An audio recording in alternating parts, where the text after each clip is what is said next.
ঠিক এইভাবে নাড়াতে হবে। আমি কিন্তু অনবরত এটা মোটামুটি 15 মিনিট ঠিক এইরকম করতেই থাকবো। এইরকম করে করে চালটাকে ঠিক নুনটা মাখিয়ে দেবো এইরকমভাবে। 15 মিনিট এখন এইভাবেই চলবে। চালটা মাখাতে মাখাতে মনে হয়েছিল জলটা একটু কম হয়ে গেছে, সেই জন্য আমি দেখো আবারও একটু জল দিয়ে দিলাম। এইরকম কিন্তু জলটা থাকতে হবে। আমার কিন্তু চালটা পুরোটা নুনটা মাখানো হয়ে গেছে, জলটা পুরো টেনে নিয়েছে তোমরা দেখো।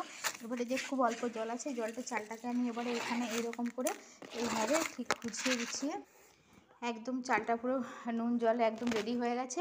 আর আমি ঠিক এইভাবে দেখো এরকম করে গুছিয়ে এখন রেখেও দিচ্ছি। এটা এখন থাকবে 15 মিনিট। 15 মিনিট ওই কাজ করবো একবার করে, আর একবার করে ঠিক এইভাবে উল্টিয়ে দেবো, যেন চালের নিজের জলটা নিজে টেনে নেয়। তারপরে একে রোদ্দুরে শুকনো করতে দেবো, একদম শুকনো করবো ঝনঝনা করে। তারপরে মেশিনে ভাজাতে দিই কি বাড়িতে ভাজি, তারপরে এটা মুড়িটা রেডি হবে। তো চলো চাল মাখানোটা দেখিয়ে দিলাম, মানে শুকনো করাটা দেখিয়ে দেবো। আজকে একটা নতুন কাজ করছি, তো তোমাদের সাথে একটু শেয়ার করে নিলাম। তো দেখো এগুলো হচ্ছে মুড়ির চাল, দেখেছো? এগুলো মুড়ির চাল, মুড়ির চালগুলো ধোয়া আছে, মুড়ির চাল ধোয়া হয়েছে। তো তোমাদের দেখায়, যারা গ্রাম বাংলার মানুষ তাদের জন্য এই ভিডিওটা নয়। এই ভিডিওটা যারা শহরের মানুষ, তোমরা মুড়ি খাও, কিন্তু মুড়ি কীভাবে তৈরি হয়, কীভাবে প্রথম থেকে ধাপ শুরু হয় সেটা দেখানোর জন্য তোমাদের সাথে। এই মুড়ির চালগুলো কিন্তু বাড়িতে বানানো হয়। তো এগুলো চালগুলো দেখো, এগুলো কিন্তু কলের জলে বা পুকুরের নদীর জলে ধোয়া হয়েছে, আমরা পুকুরে ধুইনি। এই যে এই বালতিটা দেখতে পেয়েছো, কটাটা দেখো এরকম ঝাড়া ঝাড়া আছে, এই বালতিটা দিয়ে মুড়ির চালগুলো ধোয়া হয়। চালগুলোকে পরিষ্কার করে নদীর জলে আমরা ধুয়ে এনেছি, এনে আর এই বালতি থেকে গামলাতে ঢেলে নিয়েছি। দেখো এইরকম পুরো কেমন বালতির মতো উঠে গেছে।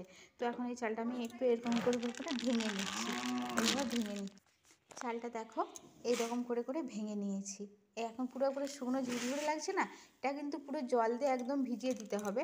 তো দেখো কিভাবে এই চালটাকে আবার নুন মাখায়, তারপরে দেখে তোমরা বলো। এখানে আমার এটা 5 কিলো চাল আছে, সেই জন্য আমি 5 কিলো চালের কীভাবে নুনটা দেবো দেখো। এইটা হলো 1 কিলো, এইটা 1 কিলো, এরকম করে 5টা ভাগ, এই দেখো 5টা ভাগ করে নিয়েছি, মানে 5 কিলো চালের এটা 5টা ভাগ করে নিয়েছি। আর এই যে একটা গামলি দেখছো, গামলির মধ্যে চালটা নেওয়া হয়ে গেছে। এইবারে আমি জল দেবো। দেখো এই যে জলটা রেখেছি, হ্যাঁ নুনটাকে আমি ঠিক আগে এইভাবে মাখিয়ে নিচ্ছি, নিচে করে এইভাবে মাখিয়ে নিচ্ছি।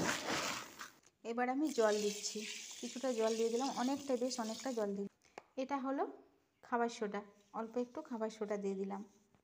এইবারে দেখো যে জলটা দেখেছো, এখানে দেখো কতটা জল আছে, দেখেছো? এই যে জলটা দেখেছো, এই জলটা দিয়ে পুরো চালটাকে ঠিক এইভাবে ঘুরিয়ে ঘুরিয়ে জলটা আমি এইরকম করে চালটার মধ্যে মেখে নেবো। তবে এই চালটা যতক্ষণ ভিজবে ততক্ষণ অবধি কিন্তু এইরকমই ঘোরাতে হবে। এই দেখো ঠিক এইরকম করে আমি জলটা চালের মধ্যে আর নুন জল খাবার সোডা দিলাম, ঠিক এইভাবে মিক্স করে করে পুরো চালটা কিন্তু ভিজিয়ে দেবো।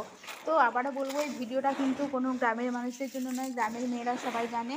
এটা একদম যারা তোমরা টাউন শহর বাস করো তাদের জন্য ভিডিওটা। তো চলো আমি এখন এটা পুরোটা নুন মাখিয়ে নিই, এটাকে বলে চালে নুন মাখানো। নুন মাখিয়ে নিই, তারপরে একে রোদ্দুরে শুকনো করতে দেবো।